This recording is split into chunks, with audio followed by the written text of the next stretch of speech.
In today's video, we're going to look at 3 useful tips for looking after your primroses when we bring them indoors, so as temporary houseplants, and how we can make sure that these beautiful blooms last as long as possible.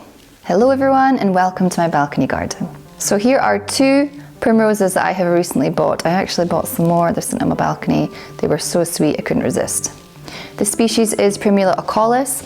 I don't know the varieties, but these plants are one of the most common primroses that are going to be available to buy.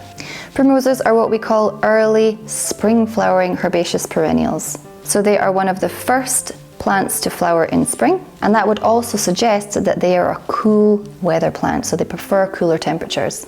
And that's a really important thing to know about primroses, and it's the first useful tip.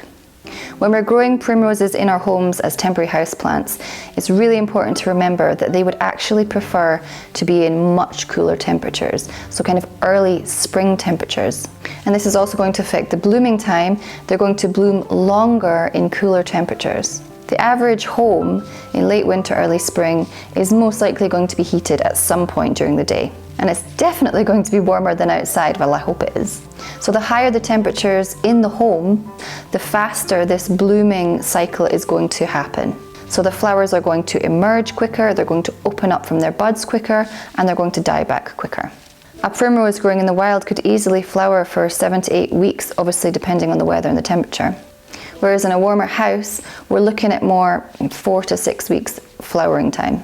So with that in mind, when we're placing our primroses in our homes, try placing them in a really cool area of your home, preferably an unheated part. Something like a north or east facing window where it's going to receive light during the day, and then also much cooler temperatures in the night.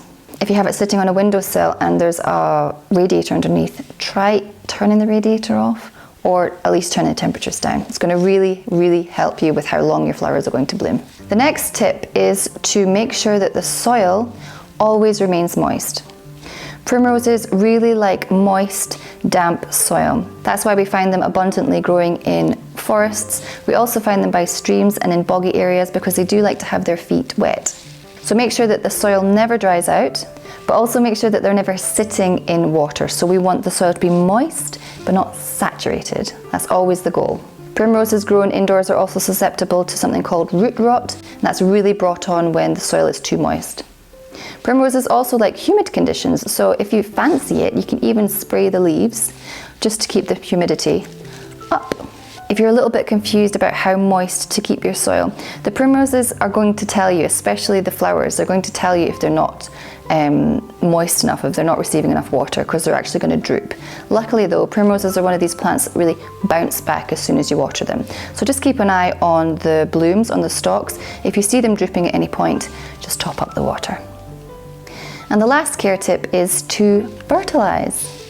So by fertilizing our primroses, we can really extend the flowering period and also make the flowers sort of more vibrant and healthy looking.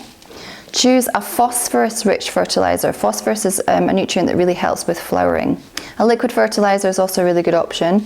You can even choose a fertilizer that is sort of a more general fertilizer for bedding plants, and there are actually also fertilizers that are specifically for primroses, so they have this perfect balance of nutrients that's going to help the plant grow and going to help the flowers to bloom as long as possible. So those are my 3 care tips. Once the primroses have finished flowering, there's actually other things you can do with them after that period. Rather than recycling them or throwing them away, there's certain things you can do with them. I'm going to actually go into those things in other videos, so if you're interested, keep an eye on that. Other than that, I hope you enjoyed the video. I hope you're all staying safe and well during this time. I send you all my love, and I'll see you in the next video. Goodbye.